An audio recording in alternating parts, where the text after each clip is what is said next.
ఇదిగోండి ఇప్పుడేమో చుక్క కూర సీడ్స్ నాటుతున్నాను.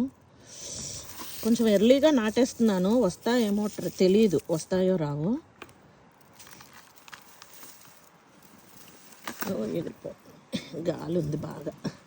నిన్న వాన పడిందండి బాగాను. సో మట్టి అంతా తేమగా ఉంది. ఇదిగో ఎగిరిపోతున్నాయి సీడ్స్. లైట్ వెయిట్ ఉంటాయి కదా, పోసేస్తున్నాను అంతా ఒక చోటలాగా.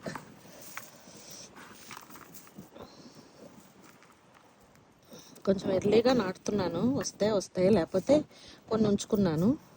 ఒకవేళ ఇవి రాకపోతే మళ్ళీ నాటుతాను.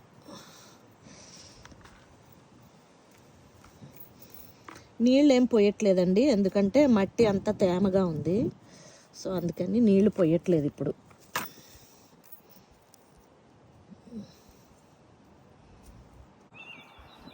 చూడండి, చుక్క కూర నాటాను కదా, అప్పుడే నాకు మొలకలు వచ్చేసాయి. చూడండి, అక్కడంతా వచ్చేసాయి.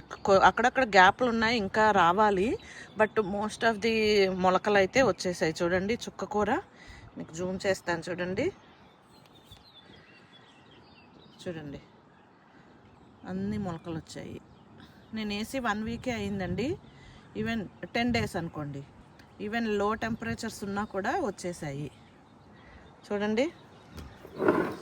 సో నాకు ఎక్కువ ఆకుకూర కావాలండి, అందుకని నేను మళ్ళీ కొన్ని సీడ్స్ నాటుకుంటున్నాను. చుక్కాకువి మళ్ళీ నాటుకుంటున్నాను. కొన్ని ఉన్నాయి నా దగ్గర. సో మళ్ళీ నాటుతున్నాను.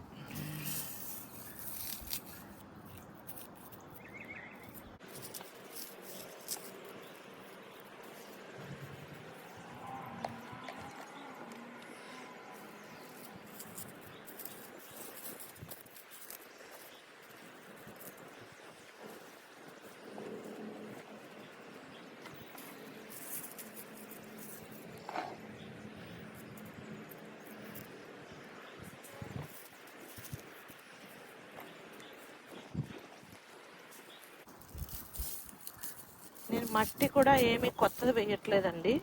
ఇదే పాత మట్టిలోనే, పాత కుండీలే ఇవన్నీను. లాస్ట్ ఇయర్ వే అయినా కూడా వస్తున్నాయి చక్కగాను. మనకి ఇండియన్ ఆకుకూరలన్నీ మనం మార్చ్ టైంలో వేసుకుంటేనే మనకి ఆకు అనేది చేతికి వస్తుందండి. ఈ చుక్క కూర ఎస్పెషల్లీ ఈ టైంలో వేసేయాలి.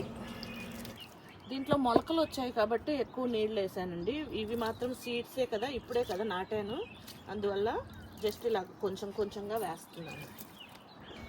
గోంగూర వదిలేసి మిగిలిన ఆకుకూరలన్నీ ఈ మార్చ్ టైంలోనే వేసేసుకోవాలి.